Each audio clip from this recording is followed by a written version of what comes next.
Hello Internet, welcome to the first episode of my podcast, Just Knitting Around.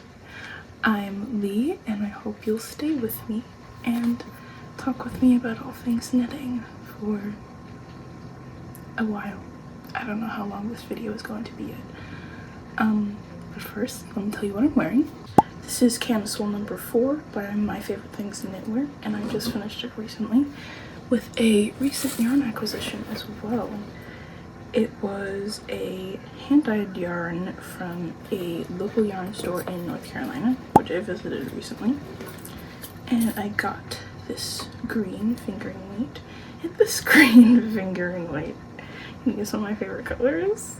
I recently took a trip to North Carolina to visit some family.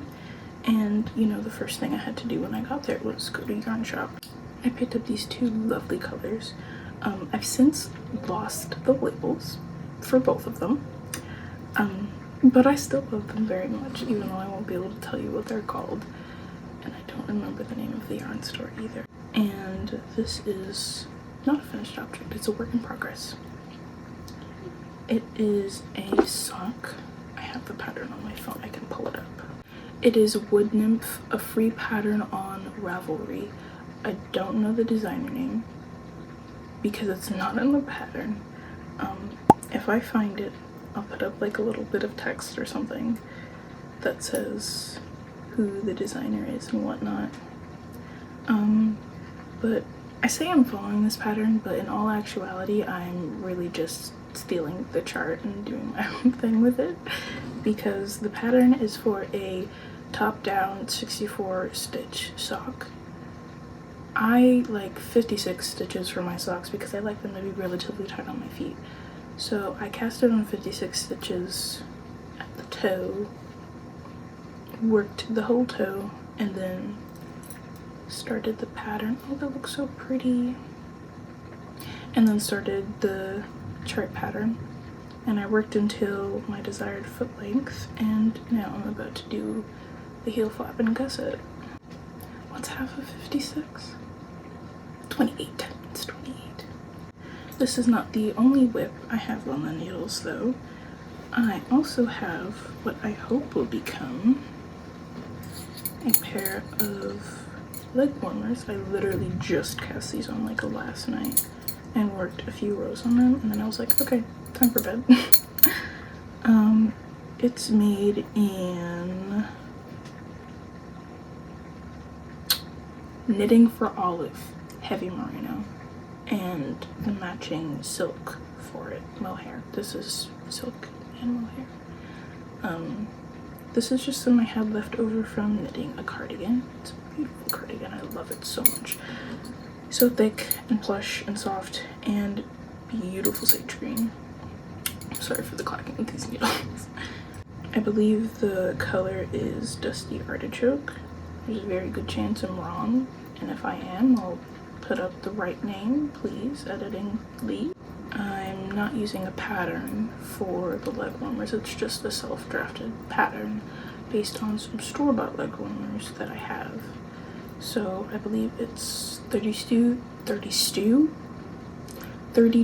stitches around on some size needle. I think they're 5.5.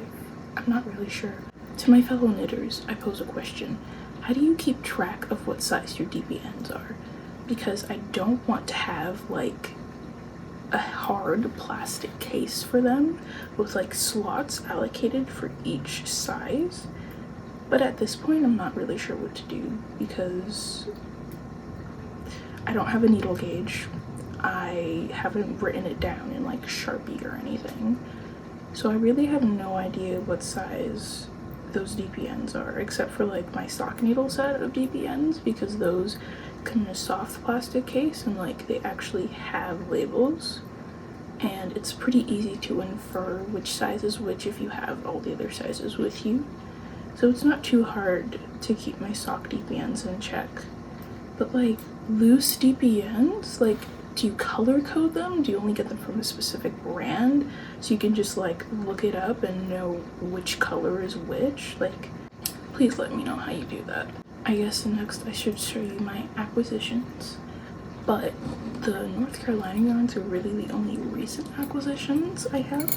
So I guess I'll show you some old acquisitions that I've not yet figured out what to do with. These are Fall from Grace and Enemies to Lovers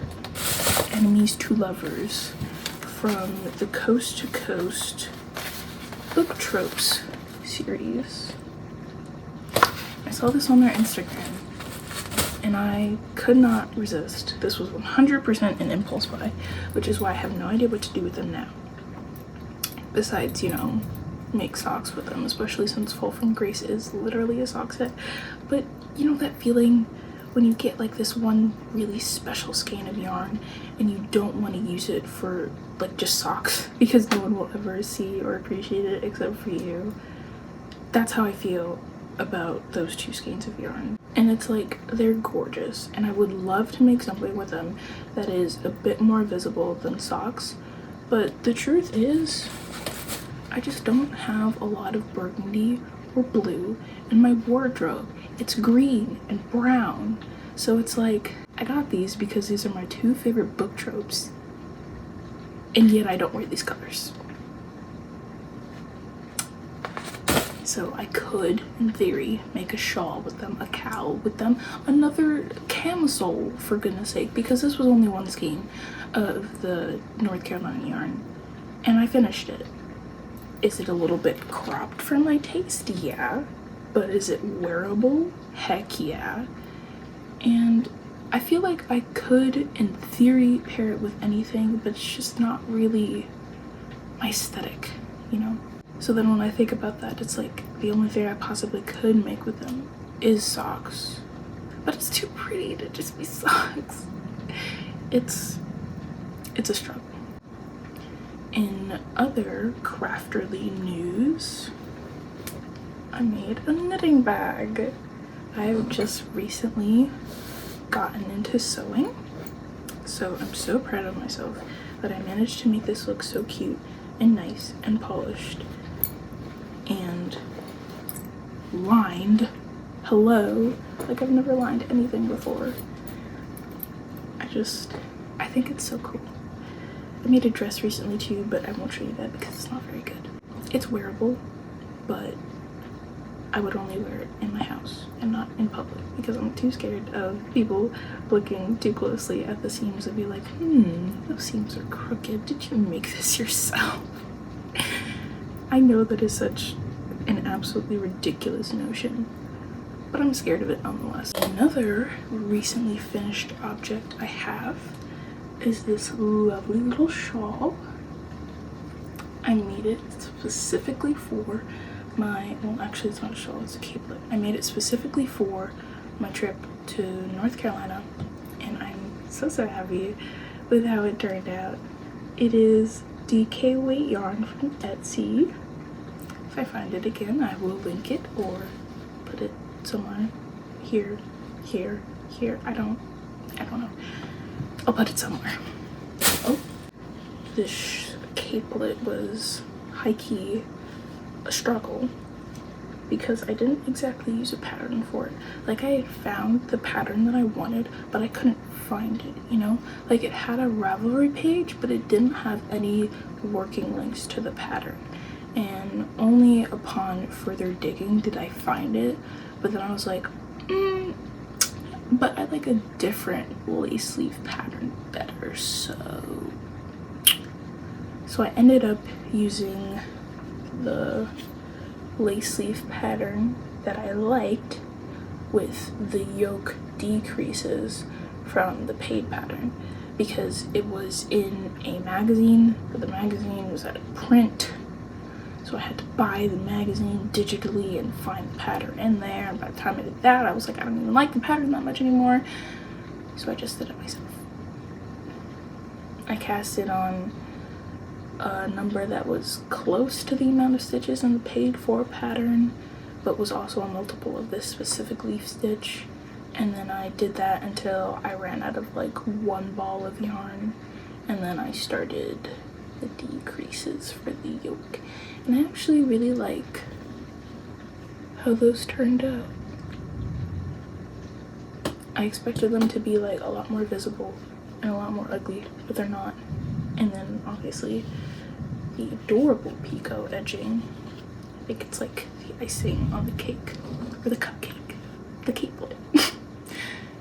And I fastened it with this little gold fastener, go figure, from Michael's. And it came in like a little 5-piece set.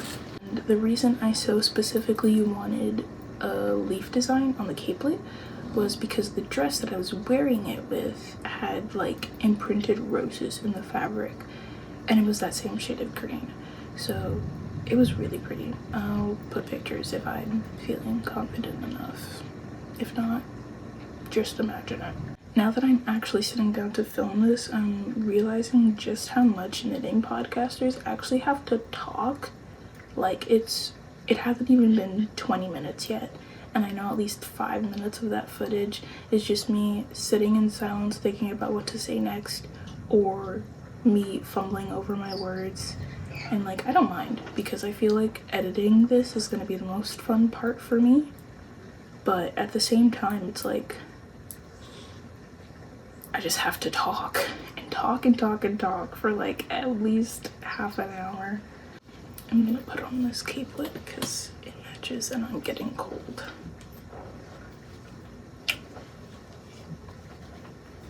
Oh, that matches a lot better than I thought it would. It actually looks really nice.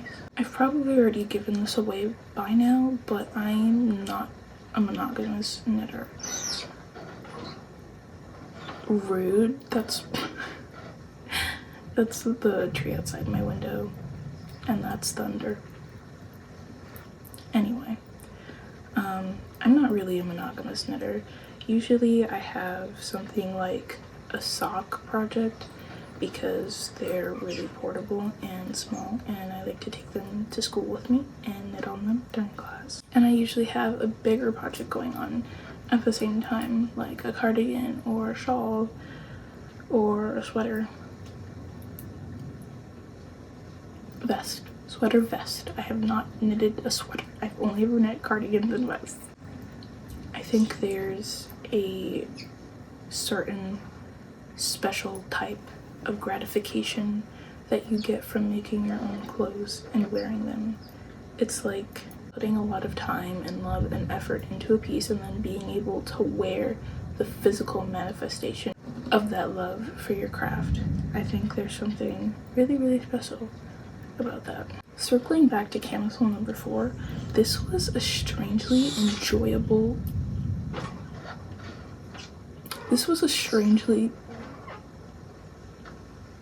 I'm gonna cut that tree down by myself, I swear. This camisole was a strangely enjoyable knit for me. I did not think I was going to enjoy knitting so much 2x2 rib, but because of the fact that it's like knit 2 garter 2, it was actually a really, really, really nice knit. I remember this pattern, I originally bought it for a different yarn. I don't know what happened. I think I thought I wasn't gonna wear it enough, or maybe I just didn't have enough of that yarn.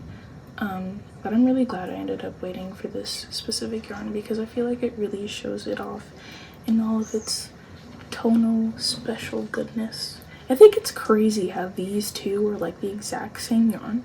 I have to double check to see if they're from the same shop in North Carolina, because that is crazy how spot on that is. Like, this is only slightly darker than this. Along with it being an enjoyable knit, it was also a fast knit, which really, really surprised me for something that's in rib. I did not expect it to take me so long.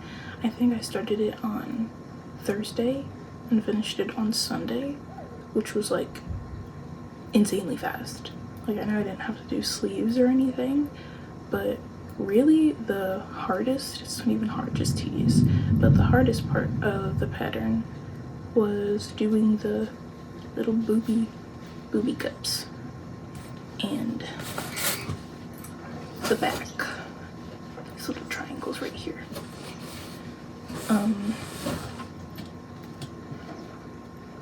And the pattern as it is written does not tell you to make the straps cross, but guess who was really excited to finish the garment and didn't check to make sure that the straps were being connected to the right side? Yeah. But I was not about to unpick that Kitchener stitch with the I-cord, so I was just like, you know what, it is what it is. I'm actually not too upset that I made it that way, because I think it is super cute and chic this way. I do kind of really want to make another one.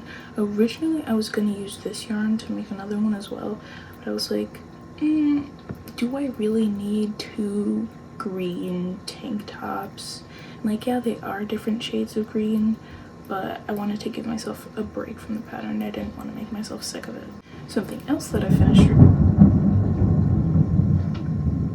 it's not even raining yet. Something else that I finished recently are these adorable little crochet butterflies. All of these were made with a pattern I found on Pinterest. We'll try to find it again. And this one, which desperately needs to be blocked, is an emperor butterfly. Their designs were heavily inspired by their designs in Animal Crossing, but the goal was to like kind of space them like this and pin them in a frame and hang it on my wall, like pretend taxidermy, but a lot cheaper, because I saw a taxidermy of butterflies when I was at Earthbound with my best friend, and I was like, oh my god, that's so cute. And then I looked at the price and I was like, oh my god, that's so much. So I'll have to make do with crochet butterflies from now. I was just looking on YouTube for inspiration about like what to talk about next, because I couldn't remember what I wanted to talk about originally. That's crooked. Why is everyone knitting this camisole? Like, I literally bought this pattern months ago and I feel like I'm seeing it all over YouTube now. Like, what the heck? Did I accidentally jump on a bandwagon? I didn't mean to. 17 plus 7 is 24. I think that's enough time for me to be talking today. This is how far I got on the heel flap. It's actually not bad for like 20 minutes. I'm halfway done. Anyway, thank you for sticking with me through my nonsensical rambling. It's getting dark, it's getting cloudy, it is about to rain. I'm so excited for the rain. It's so hot down here. I hope that you enjoyed at least some part of this, and I hope to see you again next time I get the motivation and time and energy to film. That's all I have to say. Bye.